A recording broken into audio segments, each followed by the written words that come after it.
మనం బ్రేకింగ్ చూసాం.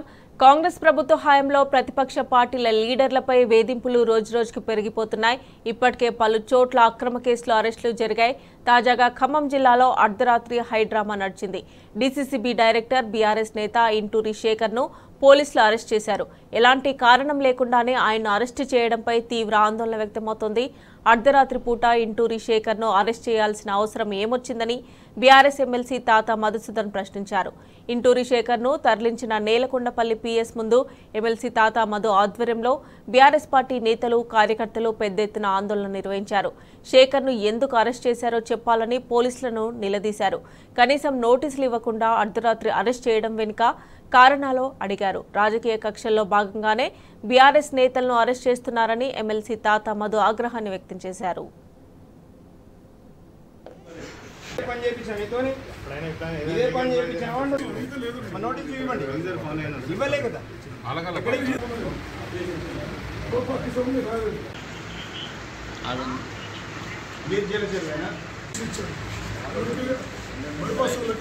కాంగ్రెస్ పార్టీ ఈ రాష్ట్రంలో అధికారంలోకి వచ్చి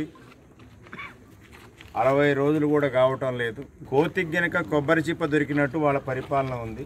బీఆర్ఎస్ పార్టీ నాయకుల మీద కార్యకర్తల మీద అక్రమ కేసులు బనాయించి బీఆర్ఎస్ పార్టీ నాయకుల్ని కార్యకర్తలను బెదిరించి ఏదో బీఆర్ఎస్ పార్టీని రాష్ట్రంలో లేకుండా చేస్తామనేటువంటి ఒక భ్రమంలో కాంగ్రెస్ పార్టీ నాయకులు ఉన్నారు. ఈరోజు డీసీసీబీ డైరెక్టర్గా ఉన్నటువంటి ఇంటూరి శేఖర్ని, అట్లాగే మా గతంలో మన జీళ్ల చెరువు వెంకటేశ్వర స్వామి ట్రస్ట్ బోర్డు మెంబర్స్గా ఉన్న ముగ్గురిని అరెస్ట్ చేసి తీసుకొని రావటం జరిగింది.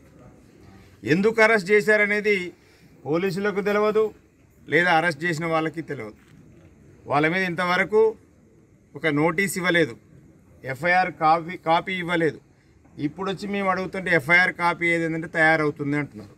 అంటే ఎఫ్ఐఆర్ లేకుండా అరెస్ట్ చేయొచ్చు, నోటీస్ ఇవ్వకుండా అరెస్ట్ చేయొచ్చు. కాంగ్రెస్ పార్టీ పరిపాలనలో తెలంగాణ రాష్ట్రం తీసుకొచ్చిన తర్వాత ఈ 10 సంవత్సరాల్లో కేసీఆర్ గారి నాయకత్వంలో పరిపాలనలో ఏ రోజు కూడా ఏ కాంగ్రెస్ నాయకుడి మీద ఈ జిల్లాలో ఎక్కడా బీఆర్ఎస్ పార్టీ ఒక అరాచకం అనేది చేయలేదు.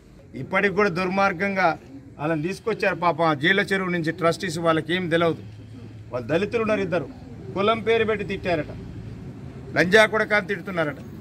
అంటే వాళ్ళు ఏం పాపం చేశారని లంజా కొడక అని తిడుతున్నారు? జిల్లా పోలీస్ అధికారి దానికి సమాధానం చెప్పాలి.